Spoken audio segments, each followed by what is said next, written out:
ഈ negative comments അല്ലെങ്കിൽ ഇങ്ങനെ ഒരു പ്രശ്നം വരുന്ന സമയത്ത് ഈ നമ്മുടെ കൂടെ നിൽക്കുന്ന ആളുകളുണ്ടല്ലോ, അവരും കൂടി പ്രധാനപ്പെട്ട ഒരു കാര്യമാണ്. ഈ വിഷമക്കാരുടെ അടുത്ത് നിന്നിട്ടാ പറഞ്ഞിട്ടുള്ളത്. എല്ലാരോടും പറയാൻ പറ്റില്ല. ഇല്ല, ഞാൻ ഇങ്ങനത്തെ കാര്യം അക്കുവിന്റെ അടുത്ത് മാത്രമേ അവിടെ പറഞ്ഞിട്ടുള്ളൂ.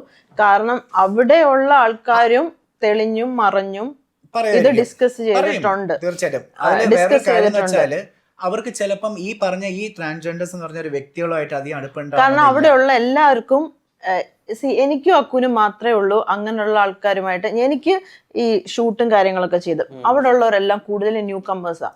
അവർക്ക് ആർക്കും അങ്ങനെയുള്ള ഡാൻസർ ആയതുകൊണ്ട് അങ്ങനെയുള്ള ആൾക്കാരും വലിയ ഇപ്പൊ അവരുടെ സ്വഭാവം എങ്ങനെയാ, നമ്മൾ അവരുടെ കൂടെ ഇരുന്ന എത്ര സന്തോഷകരമാണെന്ന് നമുക്കറിയാം. നമ്മൾ എന്തോരം ചിരിക്കും, തമാശ പറയും. അവർക്ക് അതൊക്കെ ഇപ്പോഴും ഒരു സ്റ്റിഗ്മയാ. അപ്പൊ അവര് ഇവളെന്താണ് അവരുമായിട്ട് ഭയങ്കര കൂട്ടം. എനിക്ക് അറിയുന്ന കുറെ ഫ്രണ്ട്സ് ആയിട്ട് ട്രാൻസ്ജെൻഡർ എന്നുള്ള വാക്കിനെ ഉപയോഗിക്കില്ല. സ്ത്രീ ആയി മാറി അവർ ആയിട്ടുണ്ടെങ്കിൽ സ്ത്രീ ആയിട്ട് തന്നെ കണക്കാക്കുക. ഫീമെയിൽ ടു മെയിൽ ആണെങ്കിൽ പുരുഷനായിട്ട് കണക്കാക്കുക. ബൈ ബർത്ത് നമ്മൾ അങ്ങനെ ആയിരിക്കണമെന്നില്ല. പക്ഷെ ആ ഒരു പേര്, അത് തമിഴിൽ നല്ലൊരു വാക്കുണ്ട്, തിരുനങ്കൈ. ആ ഒരു വാക്കിന് ഒരു ബ്യൂട്ടി ഉണ്ടോ? ട്രാൻസ്ജെൻഡർ എന്നുള്ള ഒരിക്കലും ഒരു മലയാള വാക്കല്ല, ഇംഗ്ലീഷാണ്. തിരുനങ്കൈ എന്ന് പറയുന്നത് അത് ഏറ്റവും പവിത്രമായിട്ടുള്ള ഒരു വാക്കാണ് തിരുനങ്കൈ. അതായത് ഒരു ആമ്പളെ പൊമ്പളെന്നതിനെക്കാട്ടിലും ഈ രണ്ടുപേർ കിട്ടുന്ന ഒരു പദവിനെക്കാട്ടും ഏറ്റവും വലിയൊരു വാക്കാണ് തിരുനങ്കൈ എന്ന് പറയുന്നത്. അതുകൊണ്ട് അവരെ കുറിച്ച് മനസ്സിലാക്കുന്ന ആൾക്കാർക്ക് അവരെ കൂടെ സംസാരിക്കാൻ അവർ എന്ത് സിമ്പിൾ ആയിട്ടുള്ള ആൾക്കാരെന്നറിയാം. അവരുടെ ജീവിത സാഹചര്യം കൊണ്ട് ചിലപ്പോൾ അവർ വേറെ എന്തെങ്കിലും പണിയെടുത്ത് ജീവിക്കുന്നതായിരിക്കും. പക്ഷെ ആരും അവർ അതിനു വേണ്ടി നിൽക്കുന്നവരല്ല. ഈ പല ആൾക്കാരും ചില തെറ്റിദ്ധാരണകളുണ്ട്. ഇവർ ഇതാണ്, ഇവരെ കൂടെ നടന്നാൽ ഇവരിങ്ങനെ ആയിരിക്കും. ഞാൻ എൻ്റെ കൂടെയുള്ള ആൾക്കാരെ കൂടെ ഇങ്ങനെ ഒരു ഫോട്ടോ ഇടുമ്പോൾ അവർ പറയും, ഇവന്ത് ഇതിൻ്റെ കൂടെ നിൽക്കുന്നത്, നിനക്ക് എന്താ ഇവരായിട്ട് ബന്ധം? നമ്മൾ എൻ്റെ ഫ്രണ്ടാണ്. അപ്പോൾ അവരുടനെ വിചാരിക്കും ഇവരാകുമ്പോൾ ഇവൻ ആ ടൈപ്പ് ഓഫ് പോകുന്ന ആൾക്കാരാണെന്ന്. മനസ്സിലായില്ലേ? ഒരു അസെപ്ഷനാണ് ഇതെല്ലാം. ഇപ്പം എന്നെക്കുറിച്ച് ഒന്നും അറിഞ്ഞുകൂടാത്ത ആൾക്കാർ എന്നെക്കുറിച്ച് പറയുമ്പോൾ ഒന്ന് ആലോചിക്കുക, എന്നെക്കുറിച്ച് ഒരു കാര്യം അറിയുന്നുണ്ടാവില്ല. അപ്പം ആൾക്ക് എന്തു പറയാന്നുള്ളൊരു സോഷ്യൽ പ്ലാറ്റ്ഫോമിൽ എന്തു പറയാമെന്ന് ആയിപ്പോയി ഇപ്പം. മനസ്സിലായി? നല്ലതാണ് ഓപ്പൺ ആയിട്ടുള്ള ജഡ്ജ്മെന്റ്, പക്ഷേ അത് മറ്റൊരാളിനെ ഹേർട്ട് ചെയ്യുന്ന രീതിയിലാവരുത്. അതിലെന്ത് സന്തോഷം കണ്ടെത്തുന്നത്? നിങ്ങളെ കൊണ്ട് 10 പൈസക്ക് പ്രയോജനമില്ല അല്ലേ? നിങ്ങൾക്ക് ഒരു സാധനം ഒരു ഈ ട്രാൻസ്ജെൻഡർ കാര്യം പറഞ്ഞപ്പോൾ ഇവർക്ക് എത്ര പേർക്ക് സാധാ ഇത്രയും വലിയ വലിയ ആൾക്കാർക്ക് എത്ര പേർക്ക് ഒരു ജോലി മേടിച്ചു കൊടുക്കാൻ പറ്റും? ഇവർക്ക് എല്ലാവർക്കും ഒരു ജോലിയുടെ സാധ്യത ഉണ്ടെങ്കിൽ ഒരിക്കലും അവർ വേറെ രീതിയിൽ പോവില്ല.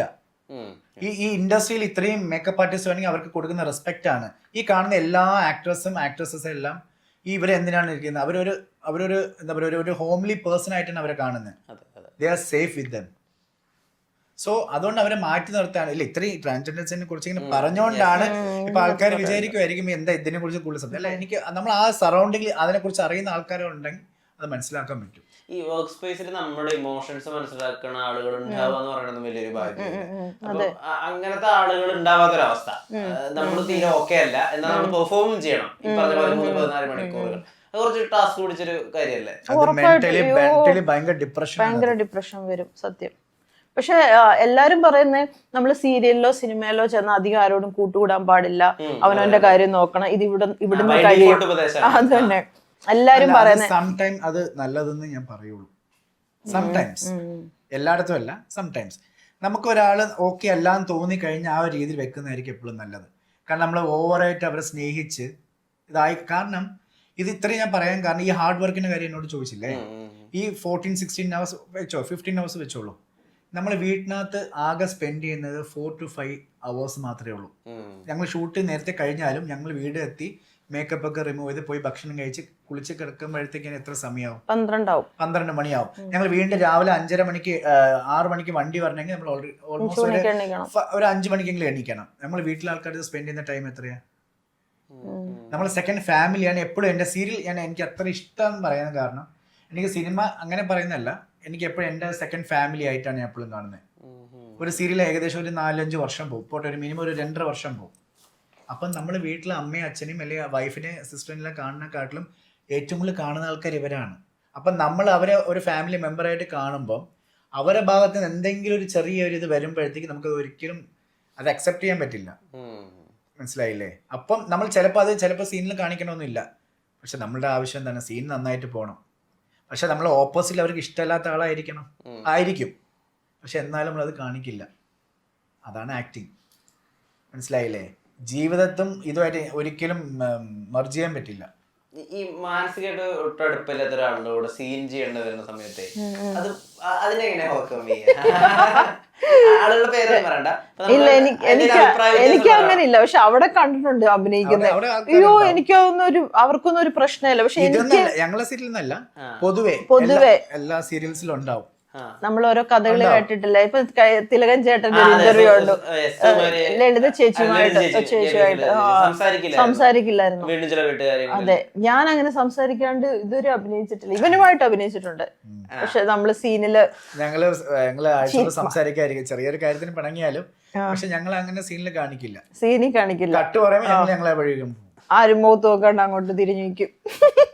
ഞങ്ങളെ പത്തനംതിട്ട ഞാൻ ഇത്രയും വർഷം ചെയ്തിട്ടുണ്ടെങ്കിലും നല്ല സീരിയൽസ് നല്ല നല്ല ഡയറക്ടേഴ്സിനോട് വർക്ക് ചെയ്തിട്ടുണ്ടെങ്കിലും ഞങ്ങളെ ഡയറക്ടർ നല്ലൊരു ഡയറക്ടറാണ്. ഷൈജു സുകേഷ് എന്നാണ്. ഞങ്ങളെ പ്രൊഡ്യൂസർ രമേഷ് ബാബു സാറാണ്. ഞങ്ങളെ എല്ലാവരും മേക്ക് ചെയ്യുന്ന രണ്ടുപേരുണ്ട്, ജോസ് പേരൂർക്കട, ഉണ്ണി പേരൂർക്കട. പിന്നെ ഞങ്ങളുടെ എല്ലാ യൂണിറ്റ് ആൻഡ് പ്രൊഡക്ഷൻ ടീംസ് ഞങ്ങളെല്ലാവരും ഫാമിലി പറയാൻ. ഇത്രയും വർഷം ഞാൻ ചെയ്തെങ്കിലും പത്തനംതിട്ടയിൽ അങ്ങനെ ഒരു ഇതില്ല. ബാക്കിയുള്ള സീനിലാക്കുമ്പോൾ ഓരോ സീൻ കഴിയുമ്പോൾ ഓരോരുത്തർ ഓരോ മുറിയിൽ പോയിരിക്കും. ഞങ്ങൾ എല്ലാവരും ഒരു മുറിയിലിരിക്കുക,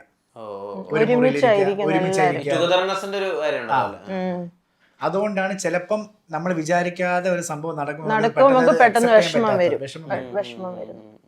ഇങ്ങനെ ആയിരുന്നോ, നമ്മൾ പ്രതീക്ഷിച്ചില്ലല്ലോ ഒരാളുടെ ഇപ്പം ഇങ്ങനെ ഉണ്ടാവുമെന്ന് പ്രതീക്ഷിക്കുന്നില്ലെങ്കിൽ അതൊരു ഹേർട്ട് അല്ലേ. ഈ കലാകാരന്മാർ പൊതുവെ സെൻസിറ്റീവ് ആണെന്ന് പറയുമല്ലോ.